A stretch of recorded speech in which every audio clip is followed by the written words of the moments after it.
Good morning, class. Good morning, sir. Please stand for our opening prayer. Shaina, can you lead the prayer? Okay, for those Catholic, please sign to the cross. Our Father, who art in heaven, hallowed be thy name. Thy kingdom come, thy will be done, on earth as it is in heaven.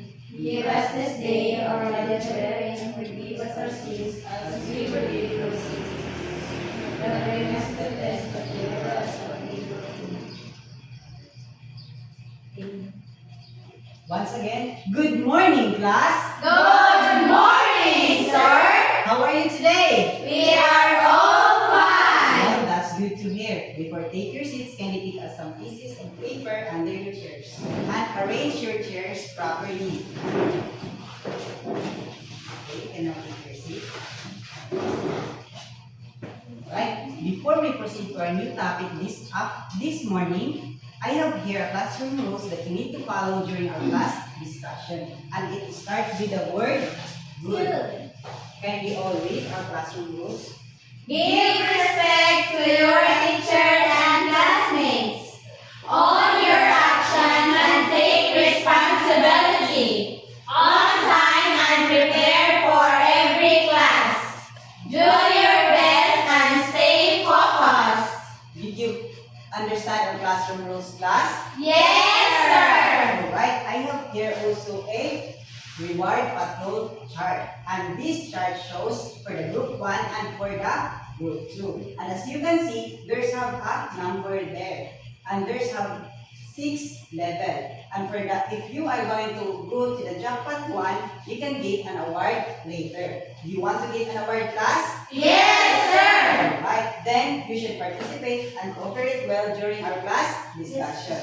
Is it clear, class? sir. Yes, sir. Alright, and I have also here a scoreboard. And this scoreboard, I will put here all your scores that you can get in every activity that we are going to do. Is it clear, class? Yes, sir. Alright, so now we will have an activity.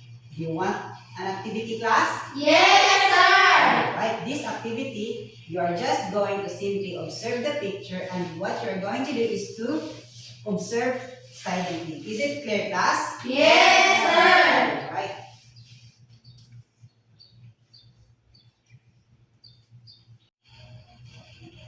What did you observe in the picture? Yes, Marisa? I observed that the man is shaking the products. Exactly. Thank you, Marisa. Let us give three claps for Marisa. As you can see, the man checking his product that he is going to buy. Class, when you buy some products, did you also check it or not? Yes, sir. Alright, that's good to know that you check the product that you are going to buy in every that you buy in your daily life. Class, do you know that there are 5 consumer responsibilities that you need to know? No, sir. Alright, so this morning we are going to find out what are those, and we are going to discuss about consumer responsibility.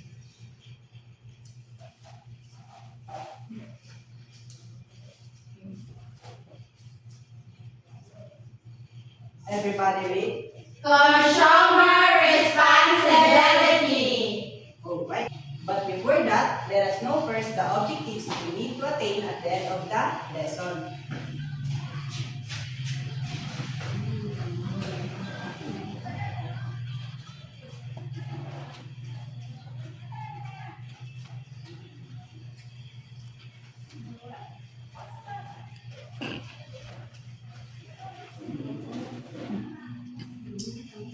Can we all read? Given the materials and activities, the grade 4 pupils are expected to do the following with at least 75% level of accuracy. Explain the 5 consumer responsibilities. Dramatize an example that portrays good consumer responsibility and state the importance of knowing the 5 consumer responsibilities.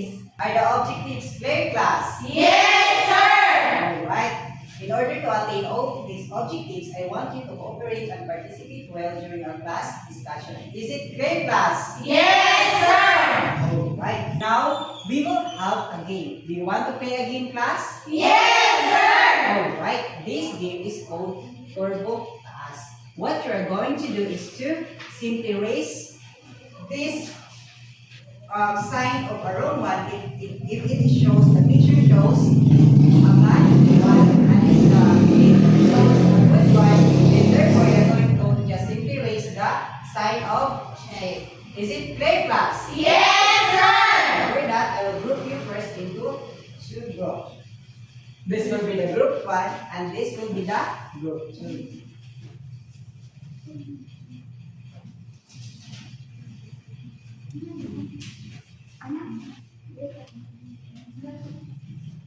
Are you ready, class? Yes, sir! Alright. For the first picture. But before that, I will count first 1 to 5.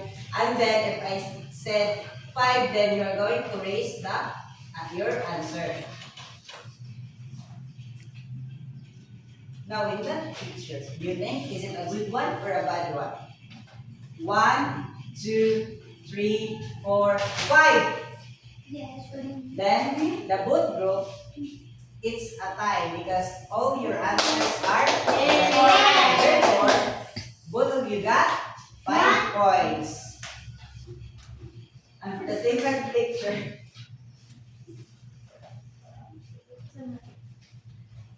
in a count of 1, 2, 3, 4, 5. Then the first group is raise their answer first, then therefore the first group got another 5 points. Yes. Yes. And for that picture, in a count of 1, 2, 3, 4, 5. I see that the first and the second group raised their answer first. Therefore, they got 5 points. And both of you got 10 points. Are you happy with our game, class? Yes, sir! Right. Without further ado, let us discuss one by one what are the 5 consumer responsibilities. So, who among you here have an idea what is consumer responsibility? Yes, Shaina? Consumer responsibility means you know to smart and fair buying. Alright, thank you. Let us give 3 claps for Shaina. Consumer responsibility means it is the consumer who knows what he buys. For example, when you buy some products, you always check the product if it's expired or not. Plus, you buy some products, did you also the expiration date? Yes, sir! So why did you check the expiration date before you buy the product? Another hand, yes, Marisa? We need to check the product if it is expired or not, because if it is expired, then it will cause poison for the product that we. Exactly. Let us give 3 claps for Marisa. Alright. So, Marisa said that if she buys products, checking always the expiration date because it may cause a poison to your body, or it may be you may die because of the product is already expired. Did you get it, class? Yes, sir! Alright, now let us know the 5 consumer responsibilities in our book of knowledge about consumer responsibility. The first one is critical awareness. So, who among you here have an idea what is critical awareness? From the word awareness. Yes, Alima? From the word means critical awareness is it is the responsibility to move alert and discriminate about the use, waste, the price and quantity. Alright, thank you. That is correct. Let us give 3 claps for Alima. So, critical awareness, from the word awareness itself, it means that you always check the products that you buy. And then, if you buy the products, then you should always see the products if it is a good quality or not. And also, you should be smart in terms of buying your products. You should always know if that product is the thing that you want to buy. Is it clear, class? Yes, sir. Alright, now let's proceed to another one.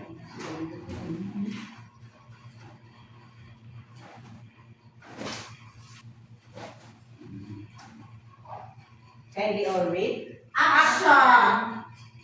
So what do you think is action as a consumer responsibility? Yes, Lian? Action and consumer responsibility means doing something if you have some queries of what you buy. Thank you. Can we all read what is action? The responsibility to assert ourselves and act to ensure that we live a fair deal. Alright. Lian is right.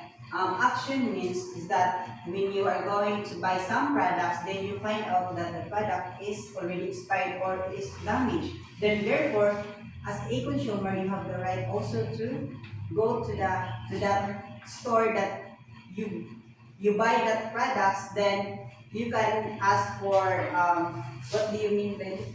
You can also get a refund from the store. Is it clear, class? Yes, sir. Right. Now let us proceed for the number 3. Can we all read? Social concern. Alright. Who among you here may idea what is social concern? Yes, Marisa?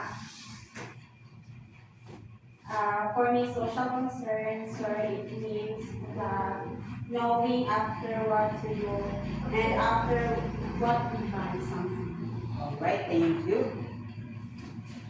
Can we all read what is social concern? To be aware of the impact of our other citizens. Alright. Social concern means also you know what is your responsibility. For example, when you buy some products, then you see a lot of customers buying products. Then also, you should also wait for your turn to pay. Is it clear, class? Yes, sir. Alright, now let us proceed for the number 4. Can you all read? Environmental awareness. Who among you here have an idea what is environmental awareness and consumer responsibility? Yes, Shaina? Environmental awareness means you know the effect of the products you buy in the environment. Alright, thank you. Let us give 3 claps for Shaina. Can we all read what is environmental awareness? The responsibility to understand the environmental consequences of our consumption. So it means environmental awareness, for example, when you buy a lot of products, then there's a plastic there, then you should also put all the garbage in a proper place. For example, the non-biodegradable product, then you should also put it on the non-biodegradable bin. Is it clear, class? Yes, sir. Alright, now let us proceed to the last one. Can they all read? Solidarity. What do you mean by solidarity? Yes, Marisa? For me, solidarity, sir, is it means that organize together to the consumer to develop the strength and influence by the other and to supporting their products to promote it. Alright, thank you. Let us give 3 claps for Marisa. Can we all read what is solidarity? The responsibility to organize together as consumers to develop the strength and influence to promote and protect our interests. So it means that solidarity means when you go, for example, when you are going to buy a product, then you are Ibalik sa Isa to. Isa to. Sila tawagan ng kwan?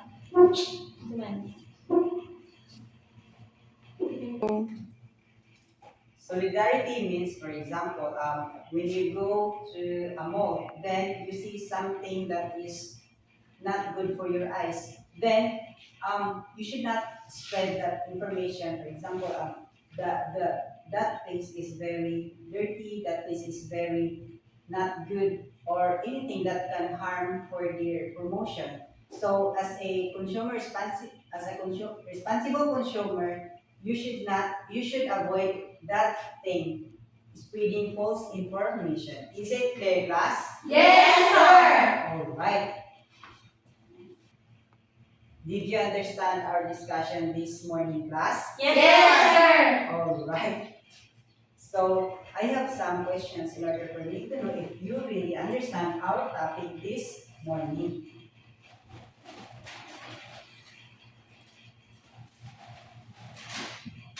Again, what are the 5 consumer responsibilities? Yes, Alima, can you give only one? Critical awareness. All right. Another. Yes. Action. All right. Marisa. Social concern, sir. All right. Shaina. Environmental awareness. Thank you. Very good. So after knowing the 5 consumer responsibilities, what do you think is the important of it in our daily life? Yes, Marisa. Can you repeat that, please, sir? What is the importance of knowing the 5 consumer responsibilities? For me, it's important to know that the five consumer responsibilities to avoid harmful products or to avoid buying the products that it was already expired. All right, thank you. Let us give 3 claps for Marisa.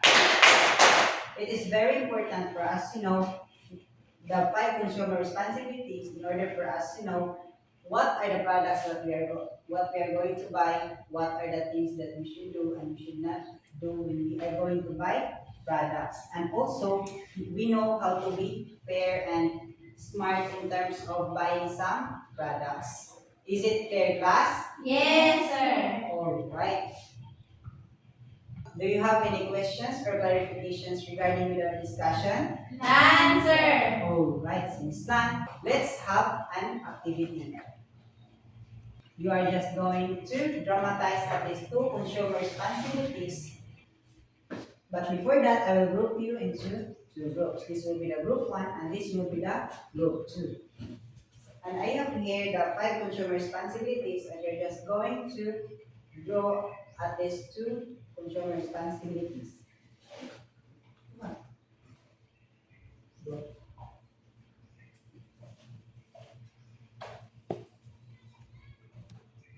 Kindly read for the group 1 what you're going to dramatize. Can you stand? Solidarity, sir.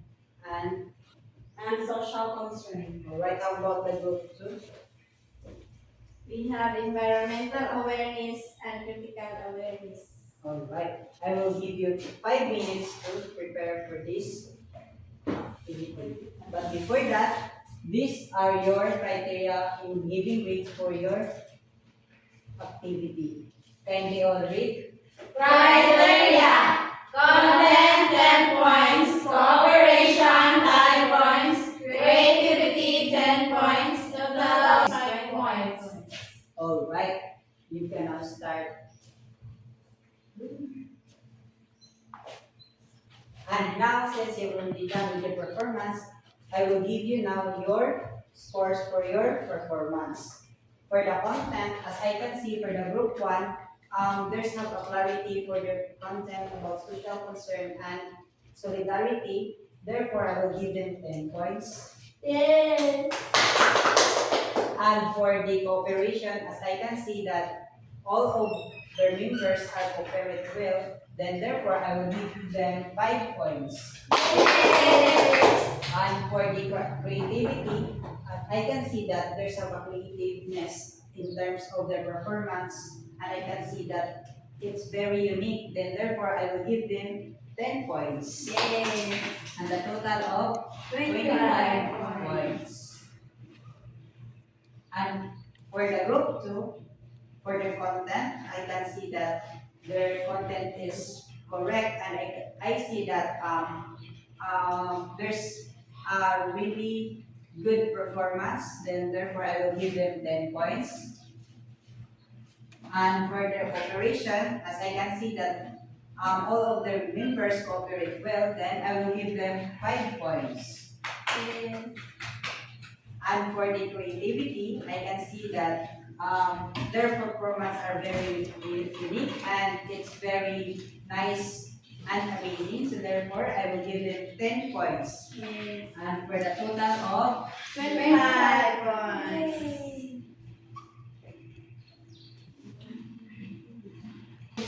and now I will transfer your points in the scoreboard.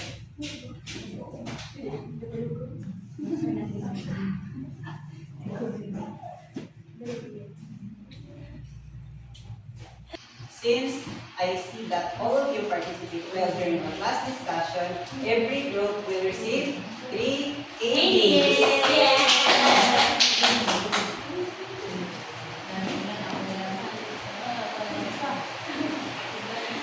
Kaya pangilangan ko ito. Since we are discussing our topic this morning, do you have any questions or clarifications regarding our topic? Alright, since none, we will have a third quiz.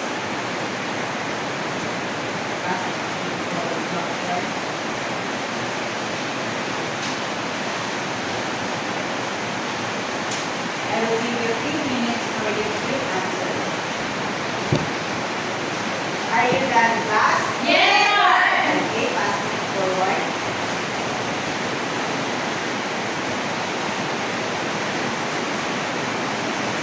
Are all your papers here in class? Alright.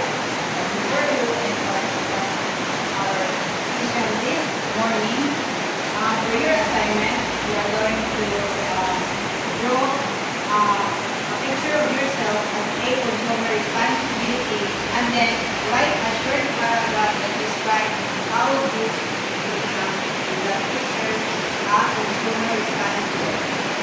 Goodbye, class.